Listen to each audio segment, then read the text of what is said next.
Hello Aries, Sun Rising and Venus signs. Kamusta kayo? Sana ba'y nasa mabuti kayong kalagayan. Welcome back po sa ating channel. Kung bago po kayo rito, welcome din po kayo. Thank you for your support. I truly appreciate it. God bless you all po. Pauna mensahe ni Aries ay spiritual union. Ayan. So this is a meeting of two kindred spirits, strong bond of two people. Kaya posible na ang iba sa inyo rito, lalo-lalo kung kayo pa ay single, ay baka ma-meet nyo na dito yung inyong potential na maging person ninyo, maging jowa ninyo, no?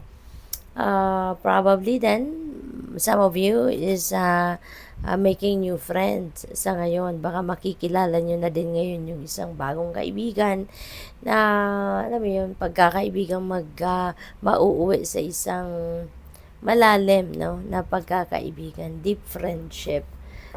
Whatever the case may be, Aries, yung kung anumang klaseng relationship ang mabuo dito between you and another person, maganda to. Maganda to para sa inyo kasi ano kayo, same wavelength kayo. You can expect that you will be almost always on the same page. Yung gano'n, yung parang magkakaintindihan kayo lagi, no?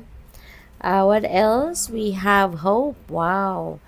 Maliwanag ang life ni Aries kasi kapag lagi talaga kayong kumakapit sa pag-asa, kahit ano man ang inyong sitwasyon, lalo-lalo na kung mayroon kayong challenging situations na pinagdadaanan, you can expect, no, that things will be okay. Things will be all right, and you can expect a positive outcome, no, sa inyong mga sitwasyon. Kaya patuloy lang kayong kumapit, no, sa inyong hope and faith, no, dahil yan ang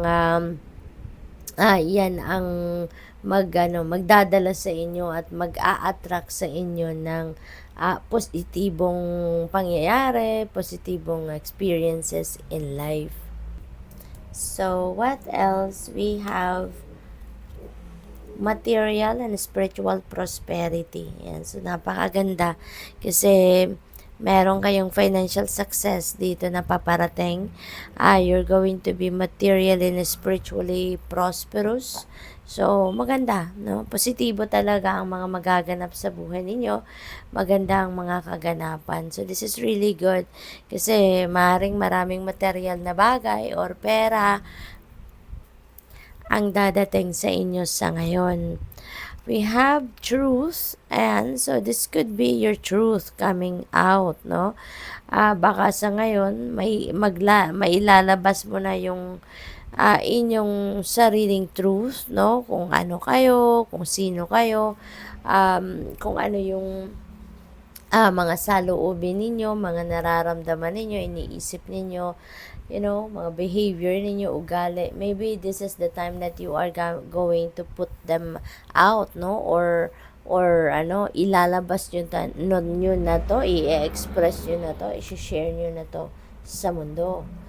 We have material harvest, kaya pala meron kayong material prosperity kasi mag-harvest na talaga kayo.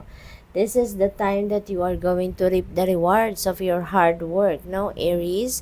Mag-aani na kayo, no, ng inyong mag-aani na kayo ng inyong pinaghirapan, pinagsikapan, pinagtiyagaan.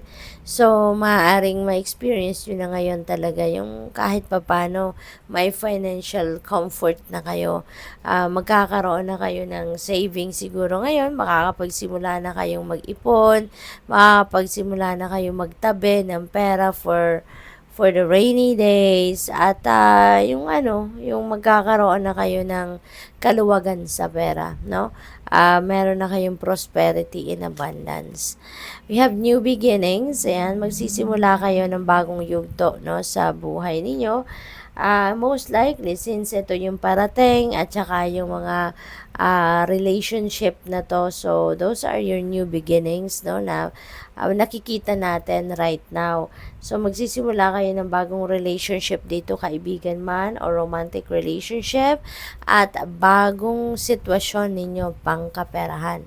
So, this could be the time that you are going to experience talaga, no, kaluwagan pagdating sa inyong finances.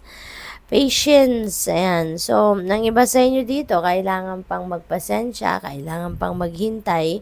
Pero ang iba sa inyo rito, this is patience is paying off. Kasi maaaring matagal na kayo naghihintay ng ginhawa sa buhay, lalong-lalo na pagdating sa inyong finances. And ngayon, since you are harvesting, 'di ba, material na bagay, pera, yung ganun, baka ito na yon hinihintay ninyo, 'di ba?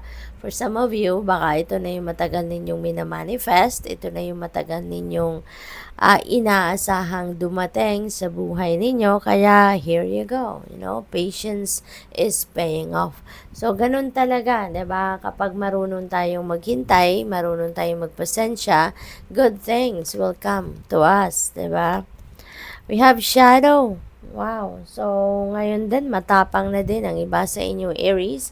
Matapang na kayong haharapin ang mga takot ninyo. Kung dati, fearful kayo, dati hindi kayo nakakapag-move forward or nakakapag-move on sa buhay kasi natatakot kayo. Pero ngayon, maaaring kayo ay maglalakas ng loob na, gigisingin nyo na yung ano ninyo, yung courage and inner strength and personal power at haharapin nyo na ngayon yung inyong mga takot, no?